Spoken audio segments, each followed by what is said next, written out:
काजल सुबह सुबह अपने ससुराल वालों को डाइनिंग टेबल पर नाश्ता करवा रही होती है और रसोई में गैस पर रखा कुकर सीटी पर सीटी मार रहा होता है और सीटी की आवाज सुनकर काजल का ससुर मनोज बोलता है, बहू, क्या रखा है तूने कुकर पर?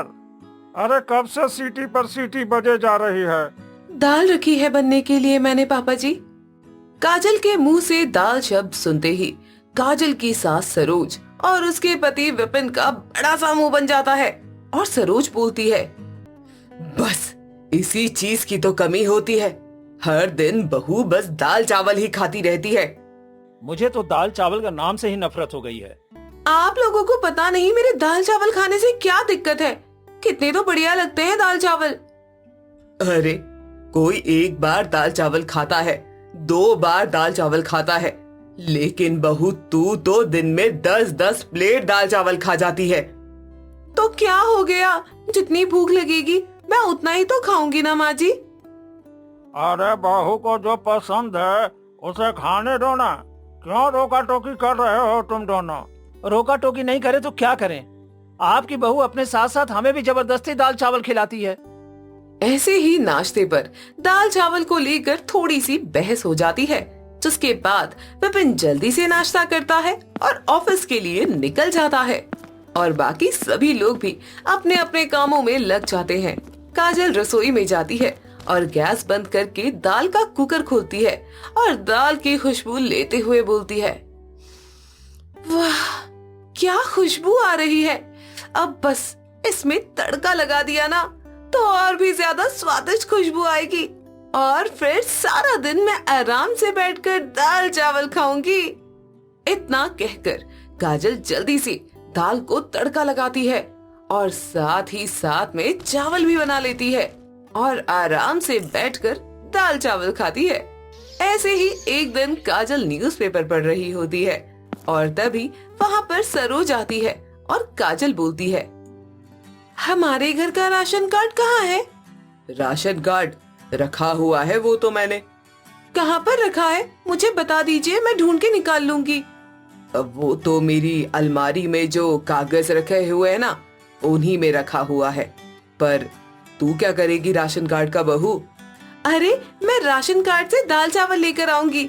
सरकार की तरफ से मुफ्त दाल चावल मिल रहे हैं राशन कार्ड पर। मैंने अभी अभी न्यूज़पेपर पर पढ़ा है। हे भगवान, बहू तुझे दाल चावल के अलावा और कुछ नजर नहीं आता क्या? माँ जी आप जानती है ना मुझे दाल चावल खाना कितना पसंद है और अब सरकार की तरफ से मुफ्त में दाल चावल मिल रहे हैं तो फिर फायदा क्यों ना उठाया जाए। तू और तेरे दाल चावल दोनों जाओ गुइया के खेत में। इतना कहकर सरोज वहाँ से चली जाती है, लेकिन काजल अपनी सास से लड़ झगड़ कर उसकी अलमारी में से राशन कार्ड निकलवा ही लेती है और फिर राशन के कोटे पर दाल चावल लेने के लिए चली जाती है। कुछ दिन बाद काजल अब दाल चावल लेकर घर जा रही होती है। तभी रास्ते में सरोज की पड़ोसन विमला काजल को देखकर बोलती है, क्या बात है काजल बहू, तेरी सास ने तुझे अलग कर दिया क्या? ऐसा कुछ नहीं है आंटी जी। अगर ऐसा नहीं है तो तू राशन के दाल चावल क्यों लेकर जा रही है? मुझे दाल चावल बहुत पसंद है तो बस इसलिए लेकर जा रही हूँ, क्योंकि आई लव दाल चावल सो मच। इतना कहकर काजल अपनी मस्ती में दाल चावल लिए घर पहुँचती है और घर आते ही वो रसोई में जाकर दाल चावल बनाने शुरू कर देती है। दिन गुजरते चले जाते हैं। ऐसे ही एक दिन विपिन ऑफिस से जल्दी घर आ जाता है और उसे बहुत तेज भूख लगी हुई होती है। तभी वो फ्रिज खोलता है और वो जिस भी बर्तन में देखता है तो उसमें अलग अलग तरीके की दाल चावल रखी हुई होती है। ये सब देखकर विपिन को गुस्सा आ जाता है।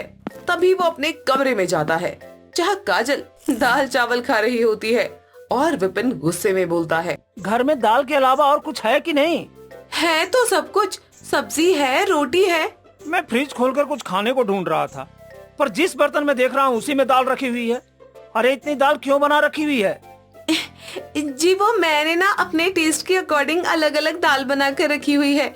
मतलब जो दिल करता है ना मैं वही खा लेती हूँ। जाओ जाकर मेरे लिए कुछ बढ़िया से बनाओ, भूख लगी हुई है मुझे। जी, मूंग की दाल रखी हुई है, भिगोई हुई है, उसके चीले बना दूं क्या? खबरदार, अगर दाल का नाम भी लिया मेरे सामने, जाकर कुछ और बनाकर ले आओ। गुस्सा क्यों हो रहे हो? अभी लेकर आ रही हूँ मैं आपके लिए कुछ बनाकर। काजल जल्दी से रसोई में जाती है और विपिन के लिए गर्मा गर्म चाय और साथ में मैक्रोनी बनाती है, जिसे खाकर विपिन को थोड़ा अच्छा लगता है और फिर वो अपने कमरे में आराम करने लग जाता है। तभी काजल के पेट में दाल चावल खाने का अलार्म बजने लगता है और वो खुद से बोलती है, विपिन जी तो मैक्रोनी खाकर सो गए, लेकिन मुझे तो फिर से भूख लग गई है, जल्दी से दाल चावल खा लेती हूँ। काजल रसोई में दाल चावल खाने के लिए जाती है और देखती है कि चावल खत्म हो गए हैं और ये देखकर काजल खुद से बोलती है, अरे यार, चावल खत्म हो गए और दोपहर के वक्त तो किराने की दुकान भी बंद होगी। अब मैं क्या करूं? कैसे अपनी दाल चावल खाने की क्रेविंग को शांत करूं? एक काम करती हूँ, चावल नहीं है तो अकेली दाल ही पी लेती हूँ। इतना कहकर काजल एक बड़े से भगोने में दाल डाल देती है और उसे चम्मच से खाना शुरू कर देती है। तभी वहाँ सुरेश आ जाता है और अपनी बहू को ऐसे दाल खाते देखकर बोलता है, अरे बहू, ये अकेले दाल क्यों पी रही है? चावल कहाँ है? चावल तो खत्म हो गए हैं पापा जी, मुझे दाल खाने की बहुत क्रेविंग सी हो रही थी, तो इसलिए मैंने दाल उठाकर ही खाना शुरू कर दिया। अरे बहू, ऐसा भी क्या पागलपन है तेरे अंदर दाल चावल खाने का? हाँ? अब आप तो जानते ही है ना पापा जी, अगर मैं दिन में 10-12 प्लेट दाल चावल ना खा लूं तो ना मेरा तो गुजारा ही नहीं होता है। काजल इतना बोल ही रही होती है कि तभी उसे एक लंबा सा डकार आता है और वो बोलती है, मजा ही आ गया। वैसे दाल चावल के अलावा अकेले दाल खाने में भी कोई बुराई नहीं है। खैर, मैं चलती हूँ पापा जी, अब मुझे सुस्ती आ रही है तो थोड़ा सा आराम कर लेती हूँ, फिर शाम को चाय बनाऊंगी। इतना कहकर काजल वहाँ से चली जाती है और सुरेश अपनी बहू की ऐसी हरकत को देखकर दंग रह जाता है। अब हर कोई काजल को उसके दाल चावल खाने के लिए रोका टोकी करता है, लेकिन काजल के कान पर तो जूं तक नहीं रेंगती है। ऐसे ही एक दिन सुरेश सरोज से बोलता है, अरे भगवान, जिस हिसाब से हमारी बहू दाल चावल खा रही है, मुझे तो लगता है कि उसके आने वाले बच्चे भी दाल चावल जैसे ही होंगे। अजी, मैं भी तो उसे समझा समझा कर थक गई हूँ, पर पता नहीं बहू का मन दाल चावल खाकर भरता ही नहीं। सुरेश और सरोज ये बात कर ही रहे होते हैं कि तभी दरवाजे की घंटी बजती है। काजल जल्दी से जाकर दरवाजा खोलती है और सामने विमला हाथों में दाल चावल लिए खड़ी होती है और बोलती है, अरे काजल बहू, मैं और मेरा परिवार जरा 2 दिन के लिए घर से बाहर जा रहे हैं। सुबह हमने ये दाल चावल बनाए थे, अब घर में रख रहे हैं तो खराब हो जाएंगे। एक काम कर, तू खा लेना। दाल चावल? हाँ दीजिए ना, मैं तो अभी खा लूंगी। हाँ हाँ ठीक है, तभी तो लाई हूँ मैं तेरे लिए। तुम ये खा लेना और थोड़ा घर का ध्यान भी रख लेना। विमला वहाँ से चली जाती है और उसके जाते ही काजल डाइनिंग टेबल पर बैठकर विमला के लाए हुए दाल चावल हाथ से ही गोले बना बना कर खाने लगती है। सुरेश और सरोज काजल का दाल चावल के प्रति ऐसा पागलपन देखकर हैरान हो जाते हैं और सरोज बोलती है, अजी, मुझे तो लगता है हमें जल्दी कुछ करना पड़ेगा, वरना बहू तो एक दिन दाल चावल खा खा कर ही भगवान को प्यारी हो जाएगी। सही कह रही हो, इतना प्यार बहू को हमसे नहीं है जितना कि दाल चावल से है। पहले तो 10 प्लेट खाती थी, लेकिन अब तो 50 प्लेट खाने लगी है। ऐसे ही काजल की दाल चावल खाने की आदत को कंट्रोल में लाने के लिए सुरेश, सरोज और विपिन मिलकर एक प्लान बनाते हैं और अब घर के राशन में दाल चावल आने बिल्कुल बंद हो जाते हैं। सरोज काजल से राशन कार्ड भी छीन लेती है और साथ ही आसपास की सभी किराने की दुकान वालों को काजल को दाल चावल देने से मना कर दिया जाता है, जिस बात से गुस्सा होकर काजल अपने ससुराल वालों पर भड़कते हुए बोलती है, आखिर आप लोग चाहते क्या है? मुझे मेरी पसंद की चीज क्यों नहीं खाने दे रहे हैं? एक दाल चावल ही तो खाती हूँ मैं, उसमें भी आप लोगों को दिक्कत है। हमें तेरे दाल चावल खाने से दिक्कत नहीं है बहू, दिक्कत इससे है कि तू जरूरत से ज्यादा सब कुछ खा जा रही है। और नहीं तो क्या, किराने वाले जितने दाल चावल लाते हैं सारे के सारे तो तू खा जाती है। अरे बाकी लोग क्या अब सीधा खेतों से दाल चावल लेकर आए? और इन्हीं दाल चावल की वजह से कितने लोग पीठ पीछे तुम्हारा मजाक भी बनाते हैं। सभी की बातों को सुनकर काजल थोड़ी देर के लिए शांत हो जाती है और एक लंबी सांस लेकर सोफे पर बैठ जाती है और बोलती है, अच्छा ठीक है, अब मैं आप सबकी बात समझ रही हूँ, पर मैं एकदम से दाल चावल खाना बिल्कुल बंद नहीं कर सकती। पर मैं प्रॉमिस करती हूँ कि अब से मैं थोड़े थोड़े दाल चावल खाया करूंगी। काजल की ये बात सुनकर सभी के चेहरे पर मुस्कुराहट आ जाती है और अब एक दिन में 10 प्लेट खाने की जगह काजल एक दिन में बस एक ही प्लेट दाल चावल खाती है। सोनिका की शादी एक गरीब परिवार में होती है, जहां उसका पति एक छोटी सी नौकरी करता है और परिवार का पेट पालता है। उसके परिवार में उसकी बूढ़ी सास लता, उसकी ननंद आरजू रहा करती थी। कुछ वक्त पहले ही सोनिका के ससुर चल बसे थे, जिसके बाद उन पर दुखों का पहाड़ टूट पड़ा, क्योंकि वो भी नौकरी किया करते थे। लेकिन जिस फैक्ट्री में वो नौकरी करते थे, एक दिन अचानक ही वहीं पर उनकी मौत हो जाती है। काश हमारे पास बहुत सारा पैसा होता, फिर मैं नए नए कपड़े खरीदती। बेटा, बड़े लोगों को देख के ना अपनी हैसियत कभी नहीं भूलनी चाहिए। क्या माँ, तुम भी जब भी देखो हैसियत की बात लेके बैठ जाती हो। अब बताओ जरा, इसमें हैसियत की बात कहाँ से आ गई? माँ सही तो कह रही हैं। तुम कॉलेज जाती हो, वहाँ दूसरी लड़कियों को देखकर तुम भी ऐसा ही करने का सोचती हो, लेकिन ये गलत है। अरे अब सपने देखना कब से गलत हो गया? क्या पता ये सपने सच हो जाएं। आरजू अक्सर ही ऐसी बातें किया करती थी कि अगर उनके पास पैसे होते तो वो क्या क्या करती। लेकिन सच्चाई तो ये थी कि अंकित की कमाई में परिवार का ही पेट भर जाए वही गनीमत है। अक्सर ही सास बहू उसे समझाती, लेकिन वो कहाँ किसी की सुनती। और एक दिन की बात है, बहू आज ना घर पे 2 मेहमान आने वाले हैं, तो तू खाने का इंतजाम कर देना। मैं अभी जाकर देखती हूँ कि मैं उनके लिए खाने में क्या बना सकती हूँ।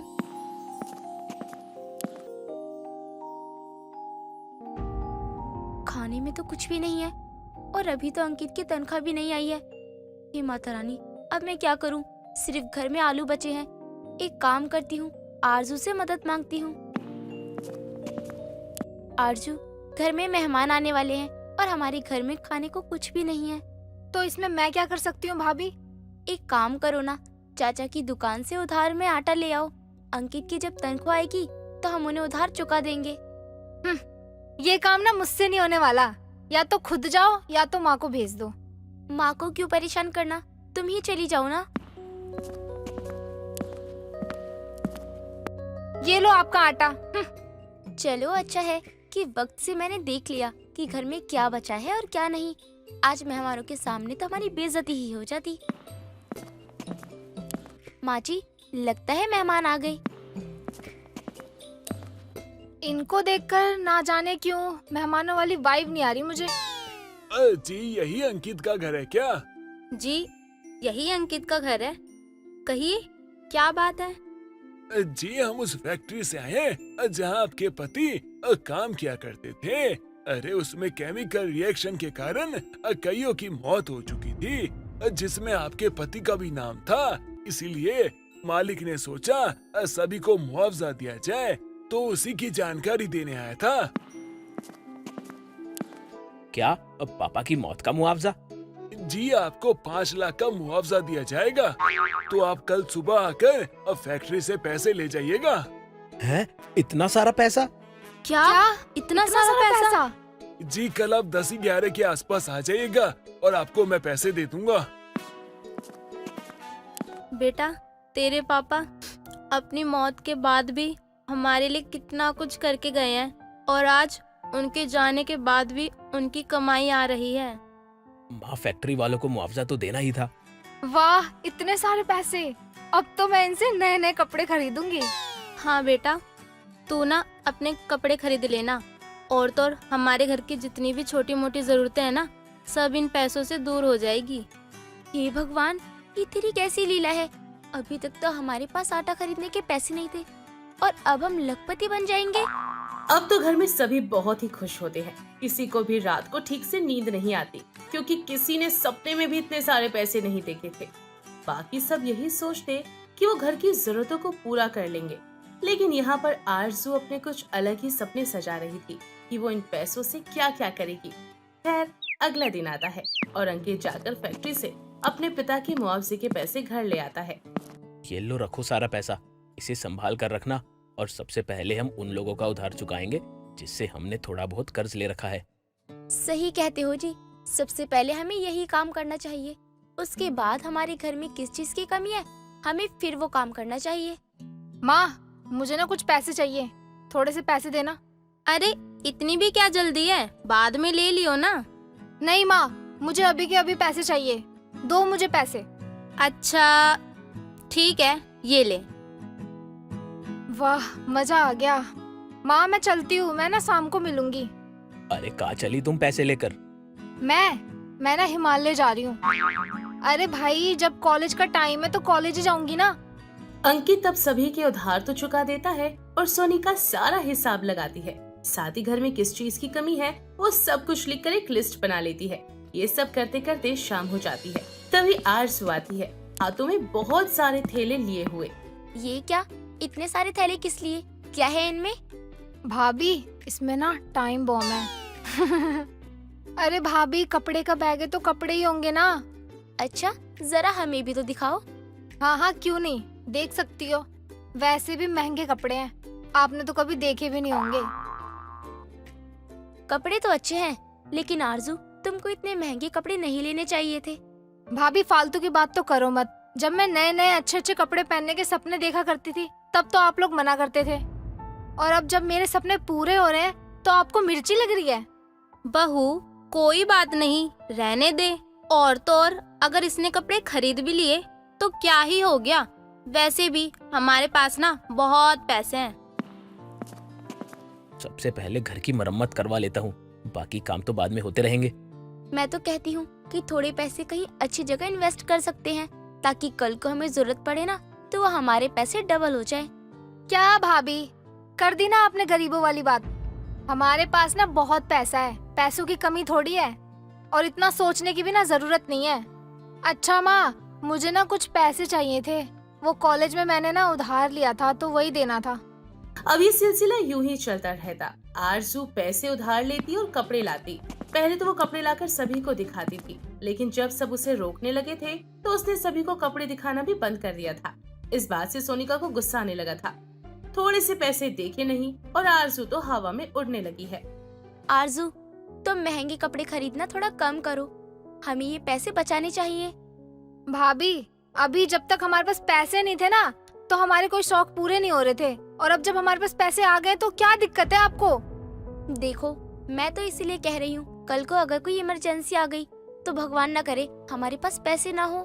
और अगर मैं कपड़े खरीदना बंद कर दूंगी तो क्या पैसे सेव हो जाएंगे?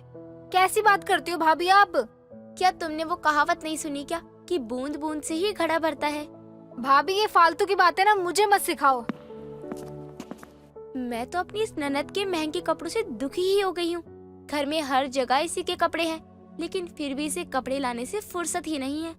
खैर, वक्त यूं ही बीतता है और धीरे धीरे करके सारा पैसा खत्म होने लगता है। लेकिन पैसा खत्म होने तक उनका घर पहले से ठीक हो जाता है। उनके घर में अब किसी चीज की कोई कमी नहीं थी। सभी का उधार भी वो चुका ही देते हैं और अपने घर में हंसी खुशी रह रहे होते हैं। लेकिन एक दिन की बात है, अंकित का एक्सीडेंट हो जाता है और घर पर फोन आता है। क्या अंकित के घर वालों से बात हो रही है मेरी? जी कहिए, मैं उनकी पत्नी बोल रही हूँ। आपके पति का एक्सीडेंट हो चुका है और उसे सिटी हॉस्पिटल में ले जाया गया है। भाभी क्या हो गया? सब ठीक है ना? किसका फोन था? बहू, क्या हुआ? अंकित का फोन था क्या? अंकित का एक्सीडेंट हो गया, हॉस्पिटल में है वो। भाभी हमें भी हॉस्पिटल चलना चाहिए। डॉक्टर, मेरे भाई को क्या हो गया? अब कैसे है वो? उनकी हालत ठीक तो है ना?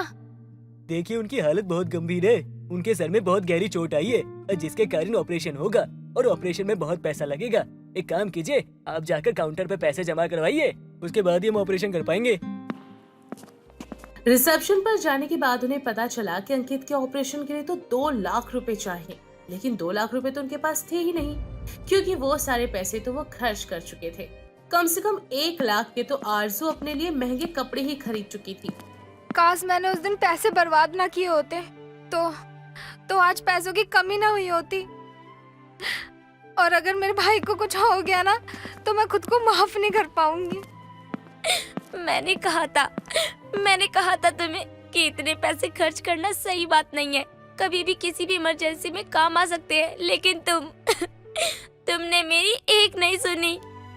अब हम क्या करेंगे भाभी, हमें बताओ, अब मैं कैसे अपनी गलती को सुधारूं? तुम क्या करोगी? कुछ नहीं कर सकती, लेकिन मैंने पैसे का इंतजाम कर लिया है। जल्दी हमें पैसे मिल जाएंगे। पैसों का इंतजाम तुमने कहाँ से करा बहू? और तुम्हारे पास इतने पैसे कहाँ से आए? मैंने एक संस्था में पैसे लगाए थे, जहाँ पर मेरा पैसा डबल से भी ज्यादा हो चुका है। मैं धीरे धीरे पैसे बचा रही थी और वो सारे पैसे मैं उसी संस्था में दे रही थी, जो पूरी गारंटी के साथ लोगों को पैसा वापस करके डबल करके देती है। भाभी मुझे माफ कर देना। आपने मुझे बहुत समझाया, लेकिन मैं नहीं समझी। अब माफी मांगने से क्या फायदा है? जो होना था सो हो गया। बहू ने ना सही ही कहा था। तब मैंने इसकी बात तो सुनी नहीं, पर अब मुझे समझ आ रही है इसकी बात। जल्दी ही सोनिका को उसके पैसे मिल जाते हैं और वो पैसे दे देती है, जिसके बाद अंकित का इलाज होता है। ऑपरेशन के बाद अंकित को होश आता है। अब तुम्हें कैसा लग रहा है अंकित? मैं अब ठीक हूँ। मुझे लगा था कि मैं बच नहीं पाऊंगा। बेटा, डॉक्टर ने तो सिर्फ तेरी जान बचाई है, लेकिन तेरी जान बचने के पीछे ना तेरी बीबी का ही हाथ है। लोगों की पत्नियां ऐसी होती है कि उन्हें अपने शौक पूरे करने से मतलब होता है, लेकिन मेरी पत्नी ऐसी है कि खुद से पहले दूसरों के बारे में सोचती है। भाई मुझे माफ कर दो, सब मेरे कारण हुआ है। अगर मैं फिजूल खर्च नहीं करती तो नहीं होता ऐसा। अरे कोई बात नहीं आरजू, पैसे मिल तो गए। अब अच्छी बात यह है कि तुम जिंदगी में कभी भी जरूरत से ज्यादा पैसे खर्च करने का सोचोगी नहीं। हाँ भाभी, अब मुझे समझ आ चुका है। आज के बाद ना मैं पैसों का सही उपयोग करूंगी और मैं कभी भी अपनी हैसियत नहीं भूलूंगी। इसके बाद कभी भी आरजू ने महंगे कपड़े नहीं खरीदे। वो भी सोनिका की तरह पैसे संस्था में जमा करवाती रही और ऐसा करके उसने पैसे भी डबल कर लिए। अब उनके घर के हालात अच्छे हो चुके थे। उनके घर में अब किसी चीज की कोई कमी नहीं थी और वक्त के साथ अंकित भी ठीक हो गया था। दोस्तों, अगर आपको ये कहानी पसंद आई तो इसे लाइक करें, शेयर करें और कमेंट करके बताएं कि कहानी में आपको सबसे अच्छा क्या लगा।